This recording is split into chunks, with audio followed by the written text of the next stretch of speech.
Mientras haya vida, hay esperanza. Hoy comienza un nuevo día y hay una nueva oportunidad de Dios para ti. Antes de comenzar el devocional de hoy, quiero invitarte a que te unas a esta hermosa campaña de juguetes y de Biblias. Un juguete, una Biblia, una sonrisa. Queremos extender nuestras manos para apoyar a un niño y una familia en Navidad y poderles dar una sonrisa y compartirles la palabra de Dios. Escríbenos al 303-11-2441. 303-11-2441 si decides unirte a esta campaña. Súmate con un granito de arena, porque juntos somos más. Me enredaron las cuerdas de la muerte. Me arrasó una inundación devastadora. La tumba me envolvió con sus cuerdas. La muerte me tendió una trampa en el camino. Pero en mi angustia clamé al Señor. Sí, oré a mi Dios para pedirle ayuda. Él me oyó desde su santuario. Mi clamor llegó a sus oídos. Dios de refugio, fortaleza y liberación. Es la declaración que el rey David, en Salmos capítulo 18, desde el versículo 1 al 6, o por todo este capítulo, nos declara cómo él ha aprendido a ver a Dios y a confiar en Él. Este Salmo 18 es una oración y a la vez una alabanza que el rey David expresa y que lo podemos encontrar también en el libro de Segunda de Samuel capítulo 22, en el verso 7, en sus últimos días, reconociendo que ya estaba cercano a morir,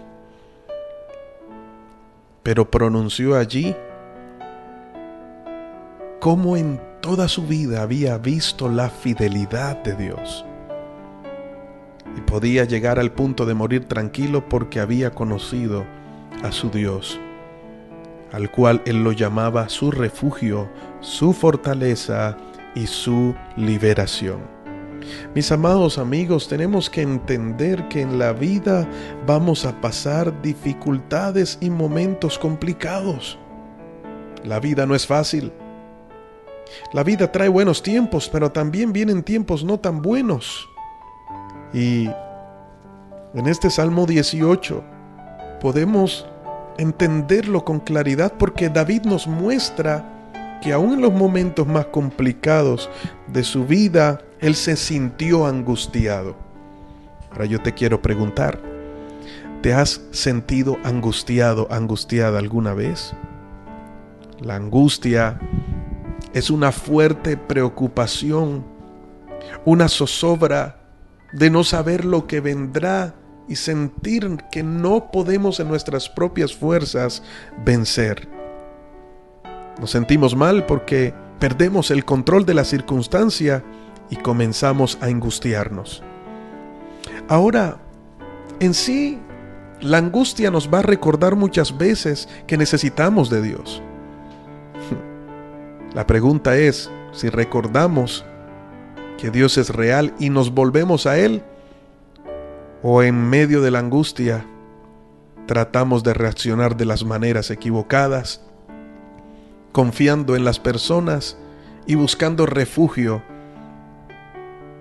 en aquellos que no nos pueden brindar la verdadera paz y el verdadero refugio. Por eso David dijo: yo viví momentos de angustias, pasé por momentos de muerte, pero en mi angustia clamé al Señor. ¿Qué haces tú cuando estás en momento de angustias? Cuando tienes una deuda, ¿qué es lo primero que viene a tu mente? Pensar quién te puede prestar este dinero y cómo puedes luego conseguir lo que prestaste para pagarlo.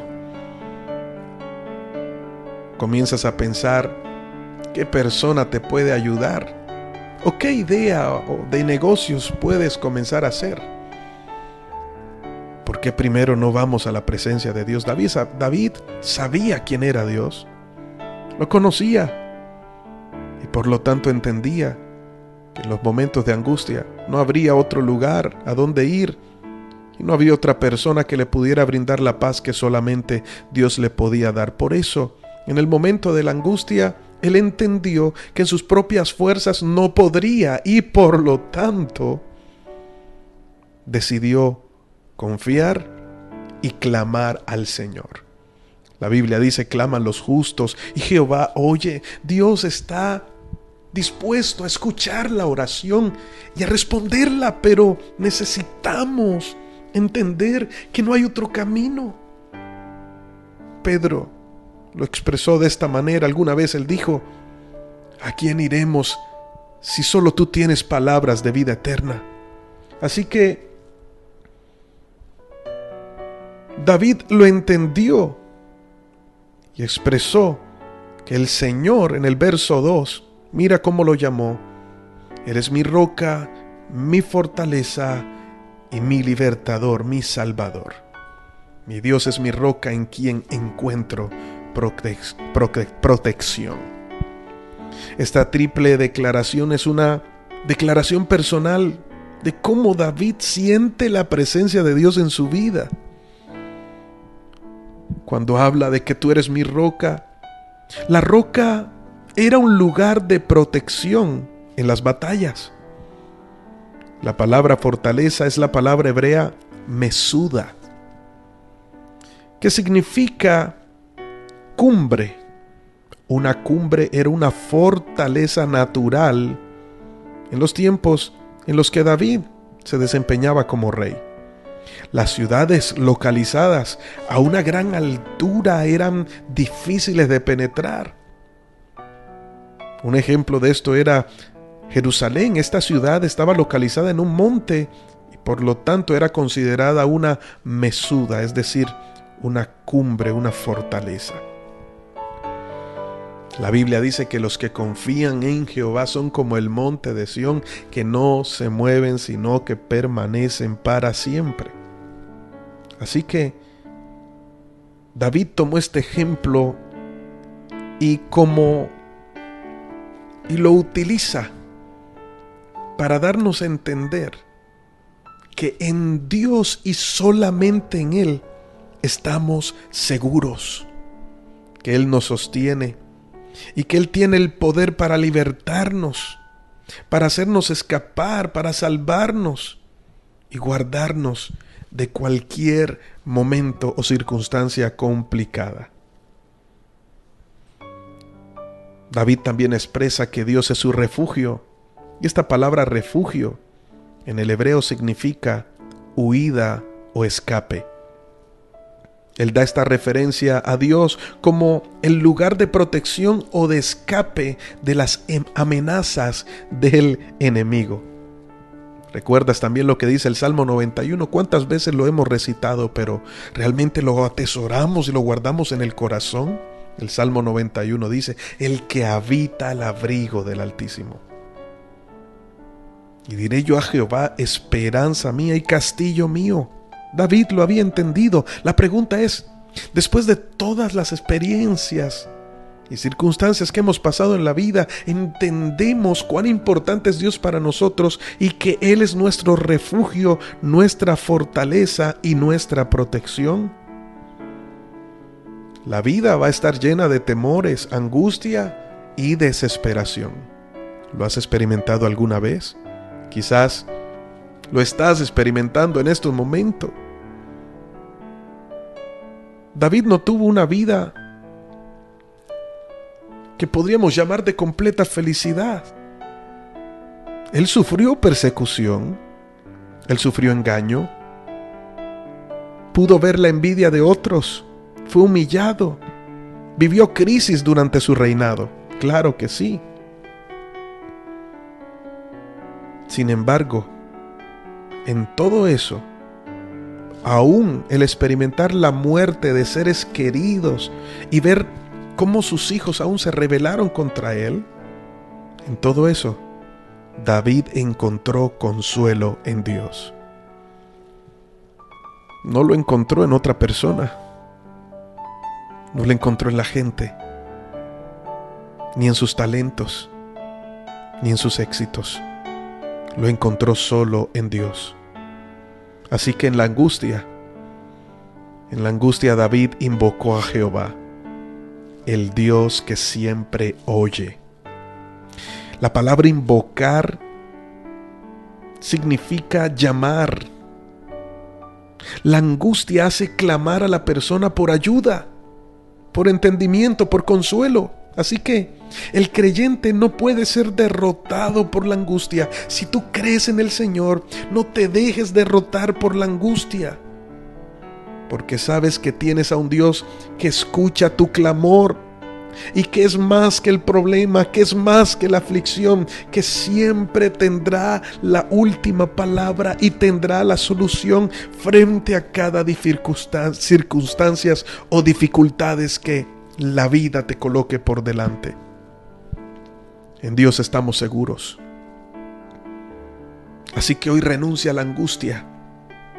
Deja de pensar lo que puedes hacer y corre al lugar. Corre a esa persona a quien David conoció, confió y se dio cuenta que nunca quedó avergonzado. Esa es la misma persona que hoy, a través de este audio, te doy a conocer. Es Jesús, es Dios. Él quiere ser tu refugio, Él quiere ser tu fortaleza y quiere ser tu protección. Pero al final, mis amados amigos, nosotros somos los que tomamos la decisión acerca de cómo vamos a reaccionar y a quién vamos a ir. Puedes seguir intentando en tus propias fuerzas. Puedes seguir tratando de confiar en los demás y refugiarte en lo que sabes hacer o las demás personas, pero al final, cuando todo falle, ¿cómo vamos a terminar? Si hay un castillo seguro, si hay una cumbre que nos puede sostener, si hay una peña que nunca se mueve, sino que nos puede hacer permanecer, ese es Dios. ¿Qué vas a hacer en la angustia? Dios está dispuesto, tiene sus brazos abiertos. O puedes acabarte la vida estresándote, ocupándote antes de tiempo, o como conocemos la palabra, preocupándote. Al final, con ganas de tirar la toalla y rindiéndote frente a las adversidades, o en medio de la angustia. Puedes hacer como hizo David. Clamas al Señor y verás que el Dios que te oye, que tu Padre que te oye, que el Señor que te oye, traerá la respuesta oportuna en el tiempo oportuno. Otra persona que lo entendió y sabía que separado de Dios nada podía hacer era Pablo. Y el apóstol Pablo, en Efesios capítulo 6, verso 10, lo escribió de esta manera, dando un consejo a la iglesia y a todos los que hoy confiamos y recibimos esta palabra. El consejo fue: fortaleceos en el Señor y en el poder de su fuerza. ¿Qué significa fortaleceos en el Señor y en el poder de su fuerza? Nos está indicando las necesidades básicas que debemos tener pendientes y que solamente en Dios las podemos encontrar para poder ser sabios y permanecer firmes y afrontar cada circunstancia de la vida. La primera es fortaleza. En Filipenses 4:13, Pablo entendió que las circunstancias difíciles no iban a quitarse, pero le enseñaron a refugiarse en Dios y entender que todo lo podía en Cristo que le fortalece. Fortaleza, mis amados amigos, es ponerse en forma espiritual, ejercitarse en Dios, conocerlo y confiar. Cuando dice fortalécete en el Señor, entiende que fuera de Dios no hay nadie y que solo en Él está nuestra seguridad, que fuera de Dios no existe nada. Luego dice, y en el poder de su fuerza, nos está diciendo que permanezcamos, nos pongamos en forma espiritual y confiemos en la capacidad que Dios nos da, que solo viene de Dios para soportar y actuar. Y en el poder, dice, de su fuerza, entendiendo esa palabra fuerza como la habilidad que Dios nos da para actuar de manera sabia, inteligente, en cada tiempo y en cada situación. Fortaleceos en el Señor y en el poder de su fuerza. En la angustia, no intentes más. Ora, ríndete a Dios. Aprende a ser paciente. Confía, no desesperes, porque cuando clama, Dios oye. Padre, gracias por esta palabra que nos das hoy. Nos recuerdas la importancia de saber y reconocer que separados de ti nada podemos hacer, y de que en la angustia, Padre, solo dependemos de ti. Que podemos intentar una y otra vez, pero el resultado siempre será el mismo. Ayúdanos a ser como David, que en la angustia oró a ti y recibió respuesta. Gracias, Señor, en el nombre de Jesús. Amén. Hoy te habló tu pastor y amigo, Elías Hoyos. Recuerda, Dios siempre llega justo a tiempo.